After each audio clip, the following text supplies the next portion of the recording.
Assalamualaikum warahmatullahi wabarakatuh. Perkenalkan, nama saya Tiara Luna Oktavia dari Prodi PKMI NIM 253141076. Pada video kali ini saya akan mempresentasikan hasil tes akhir semester mata kuliah ilmu fikih. Saya akan menjelaskan 5 soal yang telah saya kerjakan beserta analisis dan pemahaman saya terhadap materi tersebut. Baik, langsung saja masuk ke pembahasan soal pertama mengenai perbedaan pendapat mazhab tentang pembacaan basmalah dalam surat Al-Fatihah saat sholat.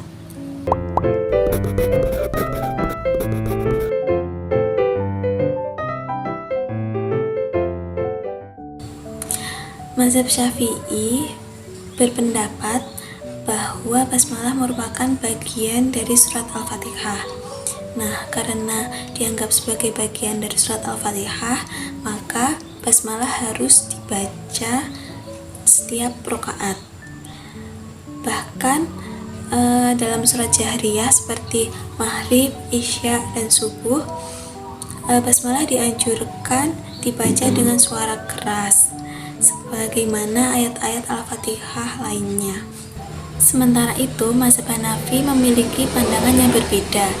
Menurut mereka, basmalah bukanlah bagian dari surat Al-Fatihah, tetapi merupakan ayat yang berdiri sendiri sebagai pembuka surat. Nah, oleh karena itu, membaca basmalah sebelum Al-Fatihah hukumnya sunnah dan dibaca secara lirih atau sir. Dasar pendapat ini salah satunya berasal dari hadis yang menjelaskan bahwa Rasulullah SAW dan para khalifah memulai bacaan sholat dengan Alhamdulillahirabbil alamin. Adapun mazhab Maliki memiliki pandangan yang lebih berbeda lagi. Mereka cenderung memakruhkan membaca bacaan basmalah secara jahar dalam sholat fardu. Hal ini karena Imam Malik sangat memperhatikan praktik masyarakat Madinah yang dianggap mewarisi tata cara ibadah Rasulullah SAW secara langsung. Dalam praktik yang beliau amati, pembacaan basmalah secara keras tidak menjadi kebiasaan dalam sholat fardu. Di sini kita dapat melihat bahwa perbedaan tersebut muncul bukan karena ada yang benar atau ada yang salah secara mutlak, tetapi karena adanya perbedaan dalam memahami dan mengutamakan dalil. Nah, mazhab Syafi'i lebih menekankan hadis yang menunjukkan bahwa basmalah merupakan bagian dari surat Al-Fatihah, sedangkan mazhab Hanafi dan Maliki lebih mengutamakan hadis dan praktik yang menunjukkan dimulainya bacaan dengan Alhamdulillahirabbil alamin. Menurut saya, pelajaran penting dari masalah ini adalah bahwa Islam memberikan ruang ijtihad dalam masalah-masalah cabang atau furu'iyah. Oleh karena itu, kita tidak boleh mudah menyalahkan orang lain hanya karena praktik ibadahnya berbeda dengan yang kita biasa lakukan. Ketika menjadi makmum di daerah yang mayoritas mengikuti mazhab yang berbeda, maka sikap yang harus kita ambil adalah menghormati imam dan menjaga persatuan umat. Jika di sana imam membaca dengan suara yang keras, maka kita harus mengikutinya. Dan juga ketika di sana imam membacanya dengan suara yang lirih, kita juga harus mengikutinya. Hal ini karena menjaga persatuan dan kekhusyuan jamaah lebih penting daripada memperdebatkan masalah yang memang masih diperselisihkan para ulama. Jadi kesimpulannya adalah bahwa perbedaan pendapat mengenai basmalah lahir dari perbedaan metode istinbat hukum, bukan karena perbedaan tujuan. Sebagai muslim, kita perlu bersikap toleran, menghargai perbedaan pendapat, dan mengutamakan persatuan umat dalam melaksanakan ibadah. Pada soal kedua, saya akan menjelaskan tentang pengurusan jenazah dalam Islam.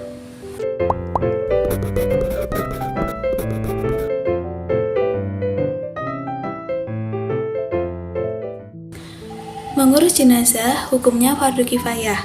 Artinya, jika sudah ada sebagian umat Islam yang melaksanakannya, maka kewajiban bagi yang lain sudah gugur. Namun, jika tidak ada yang melaksanakannya, semua muslim di daerah tersebut akan mendapatkan dosa. Dalam memandikan jenazah ada beberapa ketentuan yang harus diperhatikan. Dari segi jenis kelamin, jika jenazah laki-laki sebaiknya dimandikan oleh laki-laki.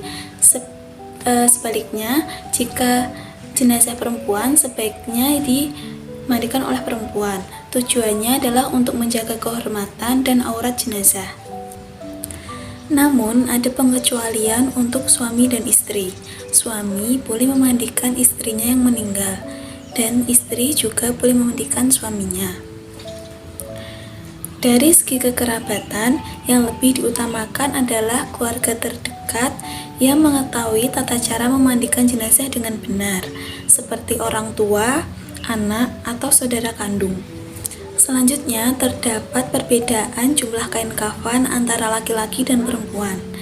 Jenazah laki-laki disunahkan menggunakan 3 lapis kain kafan, sedangkan jenazah perempuan disunahkan 5 lapis kain kafan. Menurut saya, perbedaan ini bertujuan untuk menjaga aurat dan kehormatan perempuan dengan lebih baik. Hal ini menunjukkan bahwa Islam sangat menghargai dan menghormati setiap manusia, bahkan setelah manusia meninggal. Jadi, dapat disimpulkan bahwa orang yang berhak dalam memandikan jenazah adalah orang yang sejenis kelaminnya, keluarga terdekat, dan memahami tata caranya. Sedangkan perbedaan jumlah kain kafan bertujuan untuk menjaga kehormatan jenazah sesuai dengan ajaran Islam. Pada soal ketiga, saya akan menjelaskan tentang syarat atau indikator yang membuat suatu harta wajib dikenai zakat mal.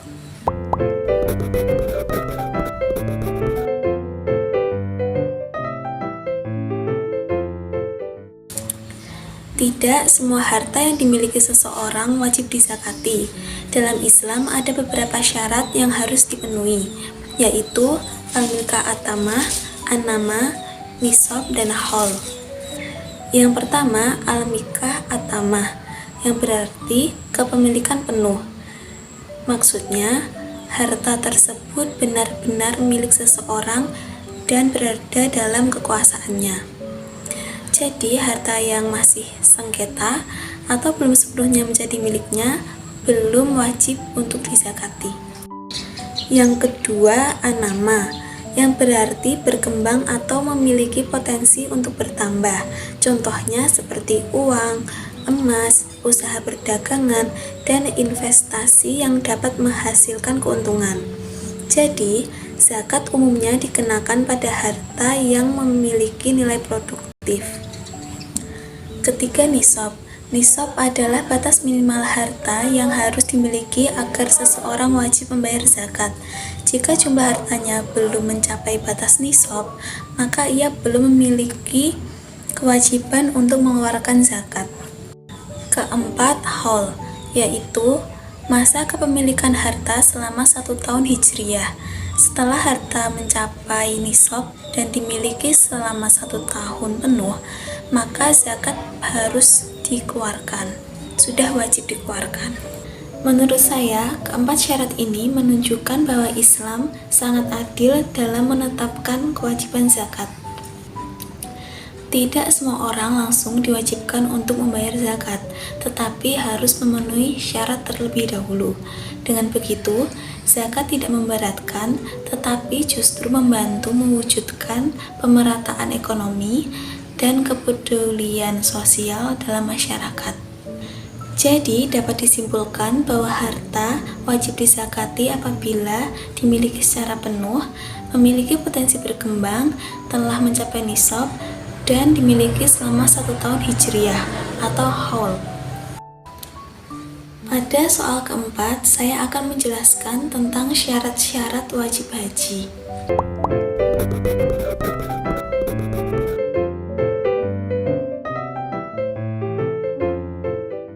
Haji merupakan rukun Islam yang kelima, namun tidak semua muslim wajib melaksanakan ibadah haji.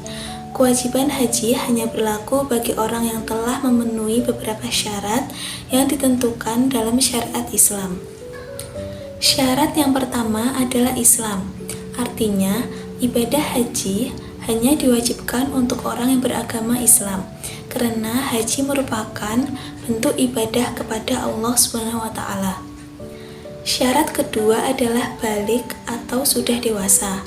Anak yang belum balik tidak memiliki kewajiban untuk haji.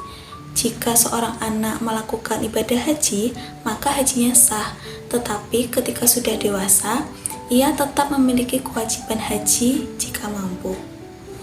Syarat yang ketiga adalah berakal sehat.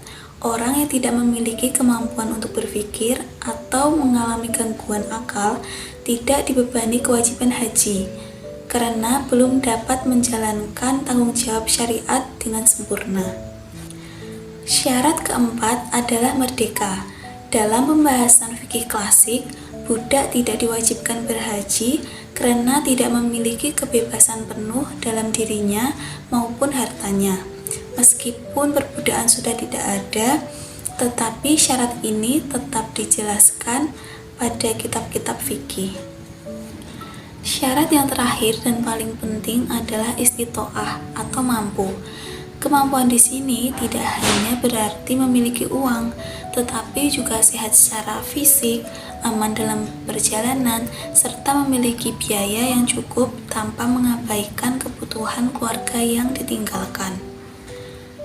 Menurut saya, syarat istitoah menunjukkan bahwa Islam adalah agama yang tidak memberatkan umatnya. Allah hanya mewajibkan haji kepada orang yang benar-benar mampu melaksanakannya. Jadi, dapat disimpulkan bahwa syarat wajib haji ada 5, yaitu Islam, balik, berakal sehat, merdeka, dan mampu atau istitoah. Jika semua syarat terpenuhi, maka seorang muslim wajib melaksanakan ibadah haji setidaknya 1 kali dalam seumur hidup. Pada soal kelima, saya akan menjelaskan tentang metode yang digunakan MUI dalam menetapkan hukum terhadap masalah-masalah baru.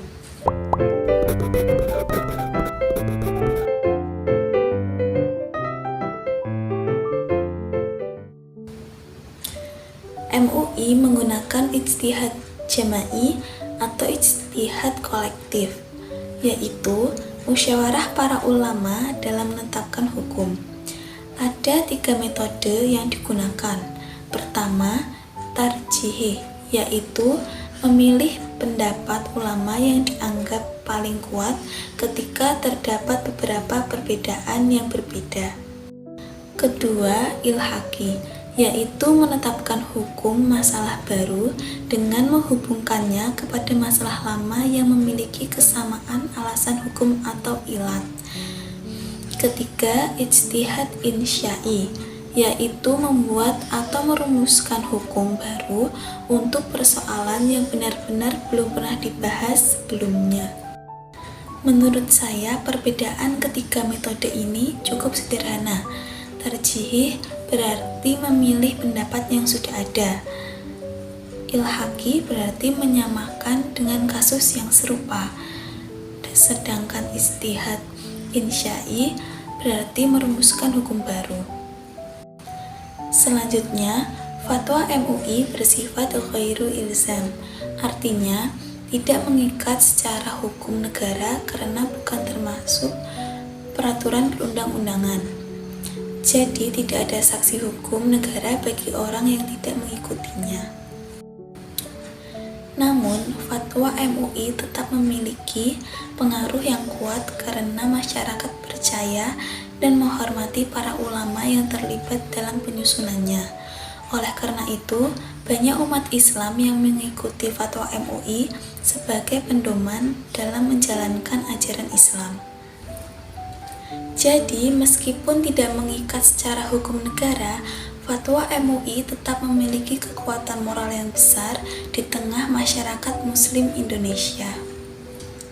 Demikian penjelasan yang dapat saya sampaikan mengenai 5 soal UAS Ilmu Fikih. Terima kasih. Wassalamualaikum warahmatullahi wabarakatuh.